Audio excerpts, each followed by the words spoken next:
नमस्कार, मैं हूं आपके साथ कविता थपलियाल और आप देख रहे हैं टी मनी बनो अपना फाइनेंस मिनिस्टर। एक ऐसा शो जहां पर हम कोशिश करते हैं कि आप अपने हर आर्थिक सपनों को लेकर की लगी है और जानिए कितनी अवधि की फिक्स डिपॉजिट में कितना मिलेगा रिटर्न।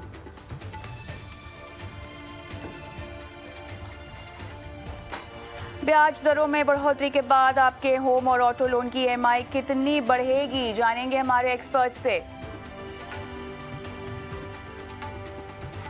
साल खत्म हो रहा है, अगर आपकी है घूमने की प्लानिंग तो क्रेडिट कार्ड के रिवॉर्ड पॉइंट का करें सही तरीके से इस्तेमाल।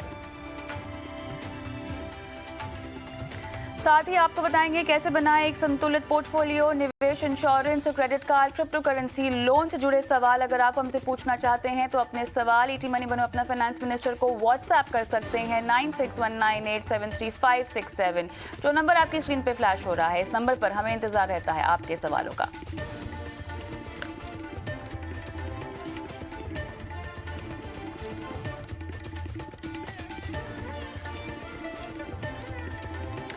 चलिए तो यहाँ पर शुरुआत करते हैं। सबसे पहले आज जिस तरह से हमने देखा है कि आरबीआई ने ब्याज दरें बढ़ाई है लगभग 35 बेसिस पॉइंट, जैसा कि हम सबको उम्मीदें थी, इतना इजाफा किया गया है, लेकिन इसको लेकर किस तरह से अब आपकी जेब पर असर पड़ेगा और जहाँ तक फिक्स डिपॉजिट की बात है, ओवरऑल महंगाई की बात है, आपके ईएमआई की बात है, आपके कर्ज की बात है, कितना बोझ पड़ेगा और किस तरह से आपको इसको समझना चाहिए अपने पोर्टफोलियो के लिहाज से, प्लानिंग के लिहाज से, ये तमाम बातें आज हम समझेंगे। हमारे साथ इसको लेकर खास मेहमान भी जुड़ गए हैं। Sunil Subramaniam, MD Sundaram AMC, Abey Abraham, general manager business head housing loan south Indian, और Lakshmi Iyer, CEO investment advisory Kotak investment adviser हमारे साथ जुड़ गए हैं। आप सभी का स्वागत है इस खास पेशकश में।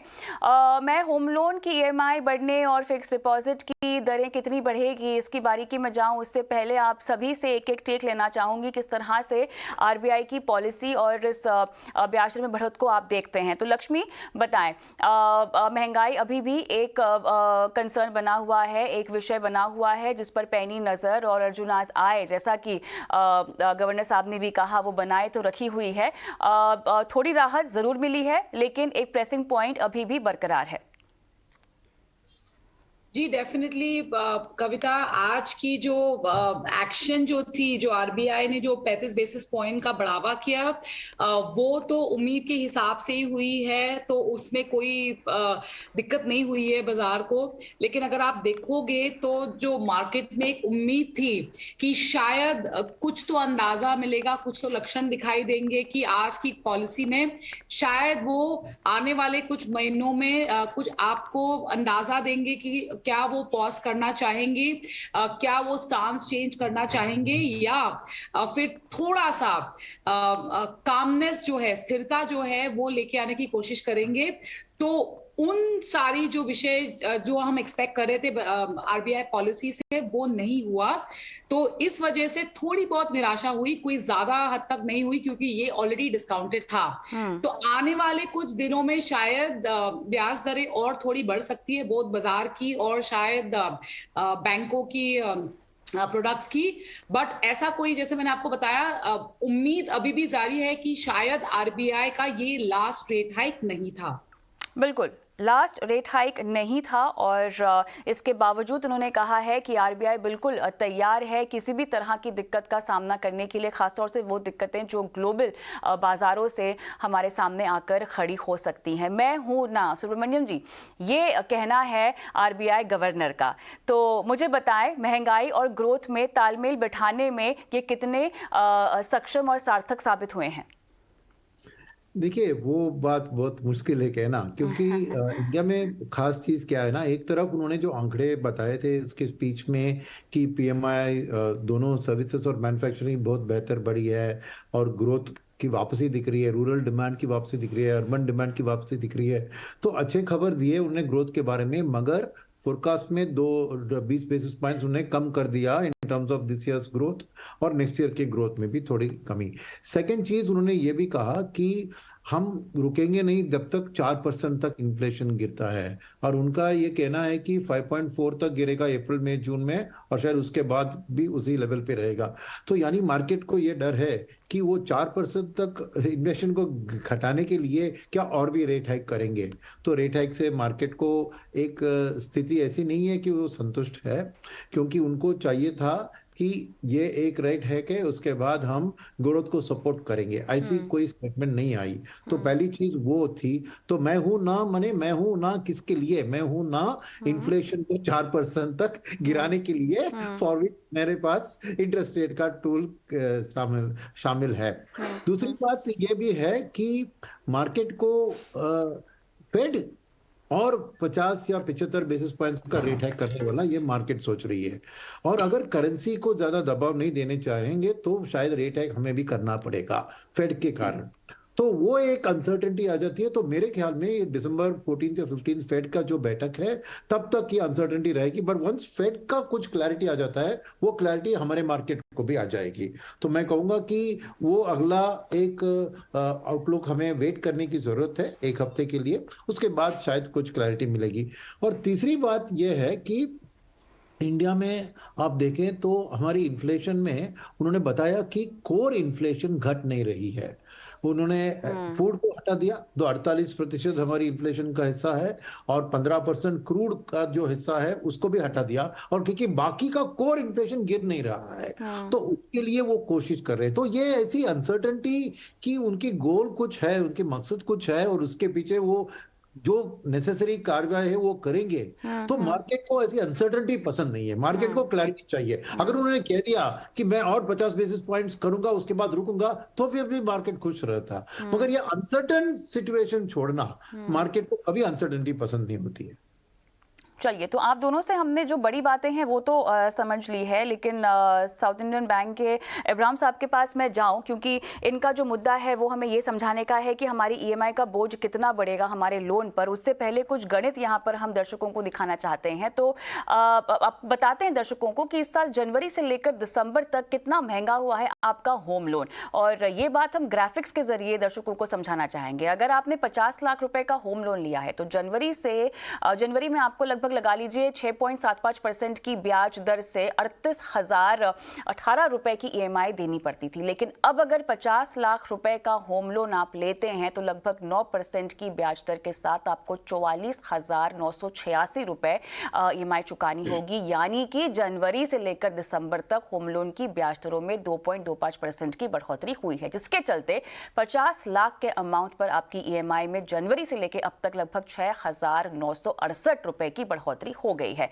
वहीं अगर 20 साल की हम बात करें तो जनवरी की होम लोन वाली जो ब्याज दर है वो 50 लाख का लोन लेते हैं, 20 साल में आपको कुल लगभग 41,24,368 रुपए का ब्याज चुकाना पड़ता। और अगर आप 50 लाख का होम लोन लेंगे तो 20 साल में आपको लगभग 57,96,710 रुपए का ब्याज चुकाना पड़ेगा, यानी कि 16,72,342 रुपए ज्यादा। तो ये वो गणित था होम लोन का, एक आंकड़ा जो हमने पेश किया, जिस आधार पर हम समझ सकते हैं कि जनवरी से लेकर अब तक बढ़ती हुई ब्याज दरें जो है कितनी मार आपकी जेब पर डाल रही हैं। तो इब्राहिम साहब, अब ये हमें समझाएं कि होम लोन की दरें बढ़ रही हैं, अब लोगों के पास क्या एक ही विकल्प रह गया है कि जो उसकी अवधि है, जो समय की ड्यूरेशन है वो बढ़ा दी जाए, या उसका भी विकल्प अब आने वाले वक्त में बैंक शायद ऑफर करना बंद कर दें? देखिए, ब्याज दरें तो बढ़ रही हैं, लेकिन होम लोन जो प्रोडक्ट है वो 20 साल का प्रोडक्ट है, और इंटरेस्ट रेट 20 साल में फ्लक्चुएट करता रहता है। डेफिनेटली जो आपने दिखाया, जो बर्डन बढ़ा है 7,000 रुपए का, जो 50 लाख आपने एकदम सही दिखाया है, 7,000 रुपए पर महीने बढ़ता है। जो होम लोन प्रोडक्ट है उसमें आप टेन्योर बढ़ा सकते हो। अगर आपने 30 साल तक आप होम लोन दे सकते हो तो टेन्योर बढ़ा के ईएमआई को कांस्टेंट रख सकते हो। सो एकदम आपका ईएमआई पर मंथ जो होता है डेबिट, वो बढ़ेगा नहीं, वो बैंक आपका उसको टेन्योर बढ़ा देगा। बट अगर आप उसको ईएमआई ज्यादा पे कर सकते हो, आप पे कीजिए, सो दैट आपका ओवरऑल टेन्योर कम होगा, ओवरऑल इंटरेस्ट जो पीरियड है आप जो पे करोगे टोटल ईएमआई वो कम हो जाएगा। बट आपके पास ये ऑप्शन है अभी जो आप कर सकते हो। बट मैं और एक मुद्दा यहाँ पे रखना चाहता हूँ, अगर आप इंटरेस्ट रेट देखिए, अगर 2013 to 17 इंटरेस्ट रेट इंडिया में ऑलवेज 9.5% एवरेज रहा है होम लोन तक। जो लास्ट आपने 2 साल का दिखाया है वो पॉइंट इन टाइम है जहां पे इंटरेस्ट रेट हिस्टोरिकली लो रहा है। इंडिया में कभी ये इंटरेस्ट रेट रहे नहीं है, बट 20 साल का लोन डेफिनेटली एवरेज आउट होगा 9.5% तक, ये मेरा मानना है। अभी भी ये जो 25 पैसा जो 6.25 रिपो हुआ है, इससे कोई फर्क नहीं पड़ेगा कस्टमर को अपने होम लोन पे, बट उनके पास ऑप्शन है कि टेन्योर बढ़ा दें या तो जाके ईएमआई बढ़ा के ओवरऑल टेन्योर कम कर सके। बट आपको दो तरह के कस्टमर देखने पड़ेंगे, एक कस्टमर जो ऑलरेडी होम लोन ले चुका है, हाँ। दूसरा कस्टमर है जो कि मार्केट में होम खरीदने का सोच रहा था, सडनली ये ब्याज दर बढ़ गया, क्या मैं अपना होम लोन खरीदना टाल दूं? ये भी एक सवाल पैदा होता है उन कस्टमरों के ऊपर। बट आप देखोगे अगर लास्ट महीने तक होम लोन की दरें 8.5% थी, जो आज बढ़ के या 35% बढ़ा दोगे 8.85 हो जाएगा। तो ईएमआई में फर्क पड़ता है 1,100 रुपए का। अगर आप इस 1,100 रुपए के लिए आप अपना होम लोन का डिसीजन तो नहीं टालोगे। होम लोन डिसीजन और लंबा फाइनेंशियल डिसीजन है, बड़ा फाइनेंशियल डिसीजन है, इसलिए मेरे को नहीं लगता जो अभी इंक्रीज हुआ इससे ज्यादा फर्क पड़ेगा होम लोन मार्केट पे, और customers definitely over 20 years period time उनको फायदा होगा। मैं एक आंकड़ा और देना चाहता हूँ कविता जी आपको, रिपो रेट आप देखोगे 2014 में वो 8% था। तो जिसने भी होम लोन लिया लास्ट 10 इयर्स में बहुत फायदा हुआ है। तो अभी आप देखोगे जो 20 इयर्स का जो लोन है वो आपको फ्लक्चुएट होकर आपके यू विल बी आपको मंथ में आप उसको मना सकते हो, आप उसको कर सकते हो। तो अब तक डिमांड के लिहाज से आपको किस तरह की डिमांड आती हुई दिखाई दे रही है? अब तो खैर ये ब्याज दरें बढ़ रही हैं लगातार, तो डिमांड में किसी भी तरह की कमी, या जैसे कि आपने खुद सवाल उठाया कि जब उनको लोन लेना है, जब घर खरीदने के बारे में लोग सोच रहे हैं, देख रहे हैं ब्याज दरें बढ़ रही हैं, तो उनके दिमाग में भी सवाल आ रहा है कि लोन ले या ना ले, तो किसी तरह का डिप आपने एक्सपीरियंस किया है? कुछ रिपोर्ट तो हो नहीं रहा हालांकि ऐसा। नहीं, डिमांड तो एकदम बरकरार है, क्योंकि आफ्टर कोविड एक तो बहुत बड़ा सेंटीमेंट चेंज है। बहुत बड़ा डिबेट हुआ करता था रेंट वर्सेस बाई, मैं रेंट में रहूं, मैं घर में खरीदूंगा, रेंट ही पे करूंगा, घर खरीद के फायदा क्या। आई थिंक वो डिबेट तो सेटल हो गया। आज सब लोग को अपना घर चाहिए। आई थिंक आज सब लोगों को बड़ा घर चाहिए, जो पहले रहते थे उससे बड़ा घर चाहिए। आई थिंक वो डिमांड एंड सेंटीमेंट बहुत बड़ा शिफ्ट हुआ है during the pandemic. And historically जो रेट जो था, जो पॉजिटिव था, जो कि कस्टमर को मार्केट में लेके आता था, आई थिंक उसने भी बहुत बड़ा काम किया कस्टमर को मार्केट में लाने में। हमारे डेवलपर जो पार्टनर्स हैं उन्होंने भी काफी ऑफर्स दिए, उन्होंने भी प्रोडक्ट्स निकाले हैं इस पैंडेमिक में, जिसके हिसाब से उनके जो ऑफर्स हैं। ऑल्सो गवर्नमेंट ने काफी स्टेट्स में स्टैंप ड्यूटी कम कर दी, उन्होंने भी रियल एस्टेट को बढ़ावा दिया है। तो इस सब मिला के डिमांड तो बहुत अच्छा है। आई थिंक हिस्टोरिकली जहां पे हम हैं, जो कि बिल्डर पार्टनर्स हैं, जो रेट्स मैं बता रहा हूँ वो 20 ईयर्स आप देखोगे वेरी रीजनेबल है। आई थिंक रियल एस्टेट में ये बहुत ही अच्छा टाइम है जाके इन्वेस्ट करने का। आई थिंक जो डिसीजन जो भी बनाना चाहता है, आई थिंक ये बहुत अच्छा टाइम है। आपको फेस्टिव सीजन आ रहा है, न्यू ईयर आ रहा है, आई थिंक बड़े डेवलपर्स आपको काफी ऑफर्स देंगे, बैंक भी नए कस्टमर्स को ऑफर्स, क्रॉसिंग फी और सब पे देते रहेंगे। तो आई थिंक ये बहुत अच्छा टाइम है और डिमांड बरकरार रहेगा। मेरे को लगता है ये डिमांड बरकरार ही रहेगा। चलिए, तो लक्ष्मी अब सवाल यहाँ पर यह है कि ये डिमांड हम कब तक टिकी हुई देखेंगे, क्योंकि अब जैसे कि आप ही ने खुद कहा कि ये आखिरी बढ़त नहीं है, भले ही कम बढ़त है लेकिन ये आखिरी नहीं है। आने वाली कुछ तिमाहियों में हम इसको और बढ़ता हुआ देखेंगे। हो सकता है कि पेस थोड़ी सी कम हो, कम राशि में कम बेसिस पॉइंट की ये बढ़त हो, लेकिन ये होगी ही होगी। तो अब ऐसे मुझे बताएं कि एक तरफ कर्ज आपका बढ़ रहा है, लेकिन डिपॉजिट रेट की हम बात करें तो बैंक उसको एक्चुअली ट्रांसफर नहीं कर पा रहे, इसका फायदा ग्राहकों को पहुंचा नहीं पा रहे हैं। देखिए, अगर आप आरबीआई का डेटा ट्रैक करोगे जो कि डिपॉजिट ग्रोथ को ट्रैक करता है, और जो बैंकों की जो हो रही है क्रेडिट ग्रोथ, जिसको हम इंक्रीमेंटल क्रेडिट डिपॉजिट रेशियो बोलते हैं, तो वहां पर आपको साफ दिखाई दे रहा है कि जिस तादाद में क्रेडिट का ग्रोथ बढ़ रहा है उसी पेस में डिपॉजिट का ग्रोथ नहीं बढ़ रहा है। तो ये साफ साफ लक्षण है। दो चीजें ये दिखाता है आपको। एक तो ओवरऑल बैंकिंग सिस्टम में जो लिक्विडिटी है वो हल्की सी तंग हो रही है, तो टाइटनेस दिखाई दे रही है। हालांकि लिक्विडिटी तो अभी भी है, और आरबीआई ने आज भी बताया कि जब जरूरत पड़ेगी तो लिक्विडिटी दे देंगे। और दूसरा चीज ये आपको इंडिकेट करता है कि आने वाले कुछ महीनों में आपको डिपॉजिट रेट में बढ़ोतरी देखने को मिल सकती है। जो क्या टेनोर हो सकता है, क्या कैटेगरी है, वो हर एक बैंक अपने अपने एसेट लायबिलिटी के हिसाब से तय करेगा। बट आमतौर पे ये हम कह सकते हैं कि जो बेंचमार्क रेट्स जैसे बढ़ता है, जैसे मार्केट में जो रेट्स है, जो सीपीज है, सीडीज है वगैरह है, गवर्नमेंट बॉन्ड्स है, उनकी यील्ड तुरंत रिप्राइस हो जाती है, लेकिन जो डिपॉजिट रेट्स है वो थोड़ी लैग के साथ रिप्राइस लेकिन हो सकती है। तो ऐसे में सुनील जी, क्या हमें फिक्स डिपॉजिट में पैसे पार्क इन करने का इंतजार करना चाहिए, या क्योंकि हम कहते हैं कि डाइवर्सिफिकेशन आपको जो है अपने पोर्टफोलियो में एक नियम के तौर पर फॉलो करना चाहिए, उसमें कुछ पैसा आप डेट में डाल सकते हैं, लेकिन उसके लिए भी आपके पास बेहतरीन विकल्प है। हालांकि ये सवाल लक्ष्मी के लिए बहुत एप्ट है, लेकिन आपसे मैं जानना चाहूंगी, फिक्स डिपॉजिट के लिए पैसा रेडी है तो क्या पार्क इन कर लें? नहीं नहीं नहीं, बिल्कुल नहीं, क्योंकि डेट म्यूचुअल फंड्स जो है ना, वो आपको वो टैक्स एफिशिएंट भी है, और जैसे लक्ष्मी ने कहा, डेट मार्केट में रीप्राइसिंग इमीडिएटली हो जाता है, तो वेराज फिक्स डिपॉजिट में वक्त लगता है। तो मेरे ख्याल में अगर आपको 3 साल तक आपको वो पैसा नहीं चाहिए, तो एनी डे आपको एक डेट म्यूचुअल फंड आपको फिक्स डिपॉजिट से बेहतर रिटर्न दिलवाएगा। और ऑटोमेटिकली अगर आप एक शॉर्ट टर्म फंड में भी लगाएंगे, तो जैसे रेट हाइक्स होती है तो repricing of the underlying asset हो जाएगा, तो आपको 3 साल में बेहतर रिटर्न, एफडी से बेहतर रिटर्न मिलने की आप आशा रख सकते हैं। तो मैं कहूंगा कि ये सही वक्त है। और not only that, direct FD के कंपटीशन में आज म्यूचुअल फंड इंडस्ट्री में टारगेट मैच्योरिटी फंड्स लॉन्च हो रहे हैं, जहां पे आपको एक निश्चित रूप से, क्योंकि अंडरलाइंग सिक्योरिटी में गवर्नमेंट सिक्योरिटीज होते हैं, तो रिस्क भी नहीं है। एट द सेम टाइम आप अगर टिके रहे टिल द मैच्योरिटी डेट, आपको जो रिटर्न इंडिकेट होता है उसमें जो रेट होता है वो आपको मिल जाएगा। और आज वो 7% से ऊपर ट्रेड हो रहा है, जो कोई बैंक डिपॉजिट नहीं दे रही है, और पोस्ट टैक्स में ये और भी आपको बेनिफिशियल है। तो मैं कहूंगा कि अगर आपको एफडी के तौर पे करना है तो टारगेट मैच्योरिटी फंड्स में कीजिए, नहीं तो आपको रिस्क लेने की, इंटरेस्ट रेट रिस्क लेते हैं तो कुछ शॉर्ट टर्म फंड्स में भी अब लगा सकते हैं। मैं कहूंगा एफडी में डालने का वक्त अभी आया नहीं है, अभी तक उतने रेट बढ़े नहीं है कि एफडी अट्रैक्टिव लगे। और मैं और एक बात कविता कहना चाह रहा हूं, जो हाउसिंग लोन की डिस्कशन आपने इब्राहिम सर से की जी। एक बात और उसमें मैं ऐड करना चाह रहा हूं कि ये जो इंटरेस्ट रेट की जो बढ़त आपने गणित किया और कैलकुलेट किया, उसके ऊपर हाउसिंग लोन के न्यू लॉन्चेस या सेल्स में असर क्यों नहीं आ रहा है?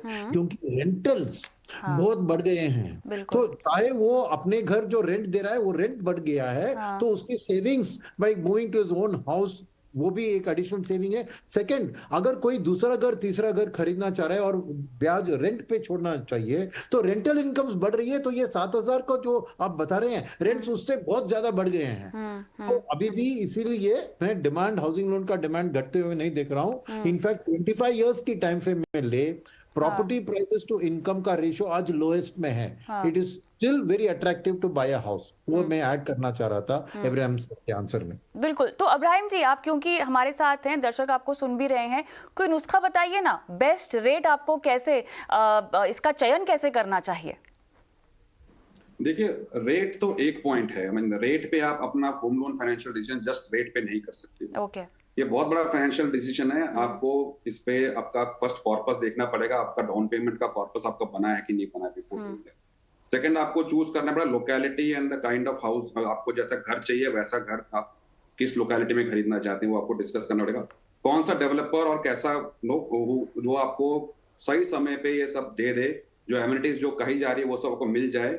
एक ब्रांडेड डेवलपर जो आपके साथ रहे पूरे इस जर्नी में होम लोन का, वो एक बहुत बड़ा एस्पेक्ट है। होम लोन में रेट एक बहुत एक डिसीजन पॉइंट है, बट वो दैट इज नॉट वही एक डिसीजन पॉइंट नहीं है। वो एक छोटा सा डिसीजन पॉइंट है। अगर आप देखोगे आज तक जो भी कस्टमर थे जो लास्ट 2 साल में मार्केट में थे, उनको तो कैलकुलेटर निकालने की जरूरत नहीं था, क्योंकि उनको हिस्टोरिकल लोएस्ट रेट मिल रहे थे, कैलकुलेटर निकालने की जरूरत नहीं थी। आज आप जब जाओगे या आपको एक कैलकुलेटर निकाल के आपका ईएमआई कैलकुलेट करने की जरूरत पड़ी, क्योंकि ब्याज दरें बढ़ गई हैं। इसके लिए आपको जाना पड़ेगा बैंकों में, इंटरेस्ट रेट कंपैरिजंस मिल जाती हैं। एक तो वो है, दूसरा बहुत सारे ऑफर्स आए हैं मार्केट में, आप जाइए देखिए वेबसाइट्स में, जरा कंपैरिजन मिल जाएगा आपको कौन कौन सा ऑफर कौन कौन सा बैंक की तरफ से है। डेवलपर की तरफ से काफी डिस्काउंट्स मिल रहे हैं आपको इस मार्केट में। आप उनके साथ बैठ के निगोशिएट करोगे तो आपको काफी डिस्काउंट्स और काफी छूट मिलेगी ऑन द बेसिक प्राइस आप जो दे रहे हैं। तो इस सबको मिलके सोच के आपको फाइनेंस में प्लान करना चाहिए। इंटरेस्ट रेट डेफिनेटली एक पॉइंट है जिसको आपको सोचना चाहिए, बट वही एक पॉइंट नहीं है। ये सब मिला के आप देखोगे, ऑफर्स मिलाओगे डेवलपर का, ऑफर्स फ्रॉम द बैंक मिलाओगे, प्रोसेसिंग फी किसका लगता है जो आपको जल्दी से लोन दे दे, नहीं तो इंटरेस्ट चार्ज लग जाएगा बिल्डर की तरफ से। ये सब मिलके आप जो करोगे, एक अच्छा partner on the builder side, एक अच्छा partner on the finance side आपको चूज करना पड़ेगा। उसके बाद ये जर्नी आपके लिए बहुत आसान हो जाएगा। लक्ष्मी, अब थोड़ा सा हम ग्रोथ की ओर रुख करते हैं और बात करते हैं, क्योंकि भले ही ये थोड़े से जटिल मुद्दे हैं निवेशकों को समझ में आने के लिए, लेकिन उन्हें समझना जरूरी है, क्योंकि वो अपने पोर्टफोलियो की कंस्ट्रक्शन की बात कर रहे हैं और अपने पोर्टफोलियो को एक लक्ष्य के साथ बांध रहे हैं, अलाइन कर रहे हैं। तो ये सब जो बदलाव हो रहे हैं समझना बहुत जरूरी है उनके लिए। तो अब मुझे ये बताएं, एक तो रिसेशनरी प्रेशर होता है और एक इन्फ्लेशनरी प्रेशर होता है। तो रिसेशनरी प्रेशर की जहां तक बात है तो वो तो क्लियर है कि भारत जो है बहुत मजबूती से खड़ा है, ठीक है, और इनफैक्ट स्टैंड आउट ही करेगा इस पूरे माहौल में। इन्फ्लेशनरी प्रेशर हमारे लिए कितना प्रेसिंग हो सकता है? क्योंकि एक तो हम देख रहे हैं फेडरल रिजर्व है जो कह रहा है कि हो सकता है, आंकड़ों पर, ये भी उनके डेटा पर ही काफी हद तक निर्भर करता है जैसे जैसे आंकड़े आएंगे, लेकिन वो भी हो सकता है कि ब्याज दरें बढ़ाने का जो पेस है उसे कम कर दे। दूसरी ओर हम देख रहे हैं कि आरबीआई ने अपने ग्रोथ फोरकास्ट को, अनुमान को भी थोड़ा सा कम कर दिया है, कहा है कि ये स्लो डाउन के चलते थोड़ा सा असर पड़ सकता है, लेकिन ऐसा तो है नहीं कि स्लो डाउन पूरी तरह से अपने अंतिम चरण में है। हो सकता है कि ये उसका शुरुआती फेज हो, कितना गहरा जाएगा हम नहीं जानते हैं। कैसे कैसे आप देख रही हैं इस पूरी सिचुएशन को, और भारत के संदर्भ में आप क्या कहेंगे? कविता, ये जो महंगाई के आंकड़े जो हमको दिख रहे हैं, ना कि हमारे भारत में एक बल्कि विश्व भर में, अगर मैं भारत की बात करूं तो काफी हद तक दो तरीके के इन्फ्लेशनरी प्रेशर जाने जो महंगाई के जो कारण होते हैं। एक तो हम काफी सारे जने जो है एक ही गुड्स या कमोडिटीज को चेस करते हैं, तो उसको बोलते हैं डिमांड की वजह से क्रिएट किया हुआ इन्फ्लेशन या महंगाई। और ये जो दूसरा जो टाइप होता है वो कोविड के द्वारा क्रिएट किया गया, जहां पे सप्लाई की कटौती हो गई थी या सप्लाई में डिसरप्शन हुआ था और उस वजह से जो गुड्स के दाम बढ़े थे उसका इन्फ्लेशन हमको दिखाई दे रहा है। हमारा जो माहौल है वो दूसरी तरीके का इन्फ्लेशन है। तो ऐसा नहीं है कि इतना सारा डिमांड लेड इन्फ्लेशन आ रहा है। तो जो रेट हाइक जो सेंट्रल बैंकर्स करते हैं विश्व भर में, उनका एक लिमिटेड ही उसमें ऑब्जेक्टिव मीट हो सकता है। जैसे हमने अभी डिस्कस किया कि होम लोन की डिमांड तो घट नहीं रही है, तो ये डिमांड की वजह से नहीं है, ये सप्लाई साइड कंस्ट्रेंट जैसे ईज होंगे, ये फूड प्राइसेस की वजह से है, जो डिमांड के कंस्ट्रेंट के बियॉन्ड है, अतिरिक्त है उसके। तो ये हमको जानना बहुत जरूरी है कि आप एक संतुलन कैसे बनाए रखते हो, ग्रोथ यानी जो हम बोलते हैं, और इन्फ्लेशन जो महंगाई का जो बैलेंस है, ये बहुत ही जरूरी है। आज की हमारी परिस्थिति इतनी बढ़िया है कि हम अनडिस्प्यूटेड किंग है जो ग्रोथ के मामले में, इसको हमको नजरअंदाज नहीं करना चाहिए। तो इस वजह से अगर हम देखें तो 50-50 बेसिस पॉइंट की जो किस्त चल रही थी रेट हाइक की, वो आज घट के 35 बेसिस पॉइंट हो गई है। और आने वाले महीनों में शायद 25 बेसिस पॉइंट या फिर उसके बाद पॉज भी हो सकती है, क्योंकि आरबीआई भी जानता है कि ये ग्रोथ को भी मैनेज करना उतना ही जरूरी है जितना महंगाई को काबू रखना है। बिल्कुल बिल्कुल। सुनील सर, अब आपसे मुझे ये समझना है, 2022 की शुरुआत जिन ट्रिगर्स के साथ हुई, जिन परेशानियों या दिक्कतों के साथ हुई, 2022 का अंत जो कि हम अभी देख रहे हैं, और 2023 की शुरुआत, क्या क्या सिचुएशंस बदली हैं, क्या क्या नए नए समीकरण आए हैं भारत के लिहाज से, भारत के नज़र से, और भारतीय निवेशकों के नज़रिए से क्या क्या टेक अवेज है, क्या क्या सीख है? आपके क्वेश्चन आंसर करने से पहले मैं हाउसिंग लोन का और एक पॉइंट क्लोज कर दूंगा। जी जी। आपने बताया ना आंकड़े कि 7,000 रुपए अपने ईएमआई बढ़ रही है, 40,000 से 48,000 करीबन, राइट? तो मेरे ये सलाह है, सिंपल, जो मैंने अपनी जिंदगी में इस्तेमाल किया है, मैं कि अगर आपकी ईएमआई 40 to 48 बढ़ रही है, यानी 20% बढ़ रही है, तो आप क्या कीजिए, लोन के टेनर को एक्सटेंड करके आपके ईएमआई को 40 रखने की कोशिश कीजिए। और जो 8,000 की बढ़त आप बचा रहे हैं उसको एसआईपी में लगा दीजिए, इक्विटी में, ताकि क्या होगा, वो एसआईपी और मीडियम टर्म आपको डबल डिजिट रिटर्न देगा, और आपकी लोन 20 साल या 25 साल वाली लोन आप 10-15 साल में ही क्लोज कर सकेंगे। तो मैं कहूंगा जो इंक्रीमेंटल बर्डन है उसको आप हाउसिंग लोन को स्ट्रेच करके ईएमआई को वही रखिए, मगर उस पैसे को दाके एक एसआईपी इक्विटी में शुरू कीजिए, ताकि आपके होम लोन जल्दी क्लोज हो जाए। वैसे ही मैंने अपनी जिंदगी में ऐसे ही मेरे सभी होम लोन्स को मैंने क्लोज किया है। ठीक है, अब आते हैं जो क्वेश्चन आपने पूछा। तो बिगिनिंग ऑफ द ईयर 2022 में तेल की दाम भयंकर बढ़ रही थी, 60 से $125 गई। तो एफआईएस ने लास्ट सितंबर अक्टूबर से हमारे मार्केट में सेलिंग शुरू किया। जून तक उन्होंने करीबन 2.5 लाख करोड़ का पैसा हमारे मार्केट से निकाला। मगर जुलाई से क्या हुआ, जुलाई से जब से फेड रेट हाइक करने लगी तो एक स्लो डाउन का एक माहौल आ गया, तो तेल की दाम घटने लगी और जुलाई से देखे आज वो 2.5 लाख करोड़ जो बाहर गया उसमें से 80,000 करोड़ वापस आ गया। तो आज एंड ऑफ द ईयर में माहौल है कि आज अभी यूएस ने प्राइस कैप भी डाल दिया रशियन ऑयल के ऊपर, और अभी बस 2-3 महीने के लिए विंटर चलेगा तो ऑयल की डिमांड स्ट्रांग रहेगी। मगर मार्च अप्रैल के बाद जब समर की शुरुआत होती है तेल के दाम की गिरावट सामने दिख रही है। तो मेरे ख्याल में इस साल के बिगिनिंग और एंड में एफआईआई आउटफ्लो की स्थिति आज एफआईआई इनफ्लो की स्थिति, बहुत बड़ा बदलाव जो मार्केट को एक अपस्विंग देगा अगले साल के लिए, वो एक बहुत बड़ा बदलाव। दूसरी चीज ये भी है कि कोविड का थोड़ा बहुत डर था बिगिनिंग ऑफ द ईयर में। अब during the course of the year पूरी की पूरी कोविड के मामले से हम हट गए हैं, कोई डरावट नहीं है कि वो आके हावी कर, क्योंकि second wave, third wave, fourth wave की बात हो रही थी तब, वो भी अभी नहीं जारी नहीं है। तीसरी बात मैं कहूंगा कि भारत का जो relative to the rest of the world हमारी ग्रोथ, देखिए हमारी ग्रोथ ये 5, 6, 6.5, 7 उसी लेवल पे 2-3 साल से पोस्ट कोविड रिकवरी से वही चल रही है। मगर तब लास्ट ईयर वर्ल्ड का ग्रोथ रेट आईएमएफ के आंकड़े बता रहे थे कि 2021 वाली ग्रोथ रेट 6% था ओवरऑल वर्ल्ड का, यानी लास्ट ईयर हमारी ग्रोथ रेट करीबन वर्ल्ड की ग्रोथ रेट के आसपास थी।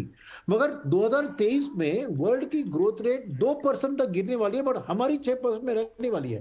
तो जो फासला, जो डिफरेंस है बिटवीन वर्ल्ड ग्रोथ, जो वो नैरो था बिगिनिंग ऑफ द ईयर में, आज बहुत डिफरेंस है और इंडिया एक fastest growing country bye margin सबके सामने दिख रही है। इसलिए ये एक कैपिटल हमारे लिए आने में, आज आरबीआई गवर्नर ने बताया कि एफडीआई के पैसे भी आने लगे हैं, तो वो एक बहुत बढ़िया चीज। और फाइनली मैं चीज ये कहूंगा कि बिगिनिंग ऑफ द ईयर में और अब में डिफरेंस क्या है कि गवर्नमेंट की पॉलिसीज में जो बदलाव, जो बजट में उन्होंने इंफ्रास्ट्रक्चर को पुश दिया और पीएलआई स्कीम के लिए बहुत सी स्कीम्स को लॉन्च किए, तो investment cycle, private sector beginning of the year में कुछ निवेश की बात नहीं कर रही थी। आज देखिए प्राइवेट सेक्टर का कैपेसिटी क्रिएशन बहुत शुरुआत हो गया है, बैंक क्रेडिट की ग्रोथ उसके कारण भी हो रही है। तो वो बदलाव है कि अब इन्वेस्टमेंट साइकिल मेरे को क्लियर कट एक ग्रोथ पाथ में दिख रहा है प्राइवेट सेक्टर की ओर से compare to the beginning of the year. So ये सब बहुत से बदलाव लास्ट ईयर एंड और दिस ईयर एंड में आपको दिख रहे हैं। बहुत सब पॉजिटिव ग्रोथ चेंजेस ही मैं देख रहा हूँ। बिल्कुल, चर्चा को समाप्त करने का समय आ गया है। तो यहाँ पर जिस तरह से हमने रेट बढ़ोतरी में धीमापन देखा है और कहीं ना कहीं बात लबोलुबाब यही है कि भारत जो है वो बहुत ही मजबूत धरोहर पर खड़ा तो है, लेकिन फिर भी विश्व में जो दिक्कतें हैं, जिन परेशानियों से बाकी इकोनॉमीज और देश जूझ रहे हैं, भारत उनकी आहट से अछूता नहीं है और इसीलिए आरबीआई काफ़ी सतर्कता पूर्वक आगे बढ़ने की रणनीति बना रहा है। बहुत बहुत धन्यवाद आप सभी का इस खास पेशकश में शामिल होने के लिए।